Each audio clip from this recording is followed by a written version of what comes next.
Coach. How's it feel to get a win after the last couple? Yeah, definitely. When you struggle like that on the road in 3 games where you feel like you have a chance to really win all 3 at certain moments, there's a win in every loss if you look at it, if you break down those plays and go through it. But to get back here and play like we did in spurts in that game, couldn't be happier, especially Tyler Nesbitt and what he did on the mound. Not having a start in a while, and to go out there and get us into the game and control the game, and we don't do that without him. How was Nesbitt a different pitcher from his last start to this one? Oh, he's just in the zone. Like, he was in the zone with 2 pitches for sure. He kind of switched from the 2-seamer to the 4-seamer to have a little bit more control of it, and you could see that today. Did you ever see confidence sway in the team during the midst of the losing streak? I think anger probably more than anything in some of those moments where they felt like they could have taken control of the game and didn't, and then you end up on the other side. So does that press like the issue of trying to make them stick to the game plan, like stick to the process instead of trying to like push things and try to play hero ball? A little bit, but I think that's more of like emotional stuff and just sticking to the process, like you said. And on the road, like in this league, on the road, it is tough to win. The environments are different. There's different situations that come up. The strike zones could be smaller, if you will, but we got to deal with it. What do you hope a start like this does for Tyler's confidence and how you'll use him maybe down the stretch here? Yeah, and we're going to need him while he's out, obviously, this weekend, so he's going to have to make a couple more of those starts, and that's what we had seen in the fall and the early spring. That's why he was starting on Saturdays, so hopefully this can kind of propel him and do what we know he can do. What do you like about his stuff? Well, it's the fastball's got natural run to it. The slider, when it's in the zone, is a plus pitch, and there's a changeup in there too.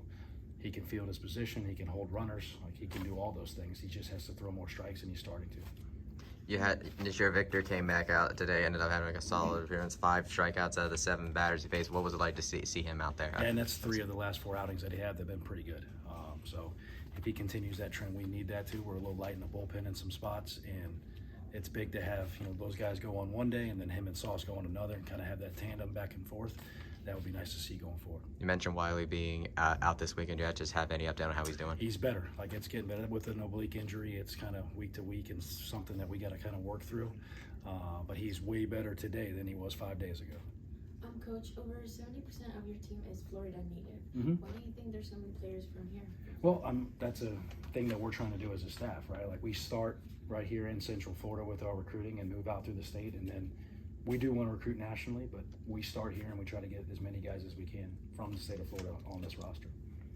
A bit of a breakout night for AJ Nestler. Yes. What did you like about what he? Well, we've that's why he's been in the lineup lately. Like, there's some things that he's been doing in BP and in the game where the at-bats are ticking up.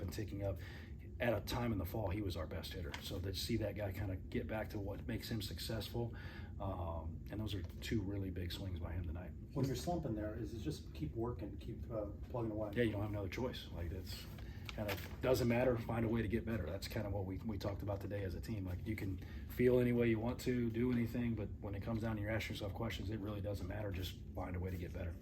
Nestler felt comfortable in the one spot. How do you? What have you seen to put him in the leadoff spot? Well, he has a pretty good idea of the strike zone, like the strike zone discipline. I think we can run the whole offense up there, like with the bunt game and things like that. We were just trying to get somebody that we felt can get on base in front of Matty P and Lex and Jack Ziska, so we could score a couple more runs. Yeah, speaking of those 3, you have top half of the order, got all that offense for you tonight. What is it about those 5 pitchers that you put them up high in the order like that? Well, it was just different stuff. Like, every guy that came out was completely different, so you got to switch the plan. And you can have a plan all you want, but if you don't have the competitiveness and the tenacity in those at-bats, it doesn't really matter. But I think you saw the intensity of the at-bats kind of ratchet up as the game went along. You mentioned Hartley. A couple other updates. Andrew Sundin. We're getting closer. Like, he traveled with us this weekend. I think he's progressing. Hopefully we'll get him back. Hopefully by the next time we play a Big 12 series. What about Alex Galvan? We haven't seen him in a while. We're dealing with that elbow thing. We're getting a second opinion right now and see where he's at. And Nick Vieira? He's healthy. Yeah. Okay. And what was working for the offense tonight? Well, once we got to the second guy, I think we had much better at-bats. We forced some things with the bunt game that kind of created some opportunities, and when we had the opportunities with runners in scoring position, we cashed in. After several weeks of Big 12 baseball, what's it like now to have this kind of off-conference series with Central Michigan coming to town? I mean, I don't know if we look at it as anything different. Like, we have to figure out how we're going to continue to get better, how to play our best version of baseball and do it against somebody else to get ready for the next set of these games. What's led to the decision to drop one of those games in that series? Just with both of us, it was a mutual agreement with where we're both at and health-wise, so student-athlete welfare. What's the biggest thing you want the team to take with them from tonight after this losing streak into the week and then try to rack up some more wins before going back to Yeah, conference we play? still got a long way to go. Like, we got 5 weeks to the finish, and we got to continue to get better. And we saw some really good things out there. We saw some not good things. Things we'll clean up. Just continue to stick with the process and continue to get better. Just go back to the West Virginia series. What did you take away from it? What was the learning moment for you and your team? Well, I think you're in those situations, right? We were in the lead there and kind of coughed it up, where we felt like if we walked back over to the hotel, which was right across the street, we had to go sit down there and kind of take losses, knowing that we didn't play our best version. They're a good team, as talented team as we played all year, well coached, but we felt like there was moments where we could have done things that we were capable of to get the job done. We just didn't do it. Can we play better on the road next time we get shot? You also had that game against Stetson as well. I mean, both of you guys beat Florida. So what was it like facing the Hatters there? Oh, it's well, again, talented team that's at the top of their league, at their place. We had a chance to, with the lead late in that game, a chance to expand, and we didn't, and we let them hang around. And good teams will come back and find a way to beat you. Awesome. That's all this weekend. Thank you, guys.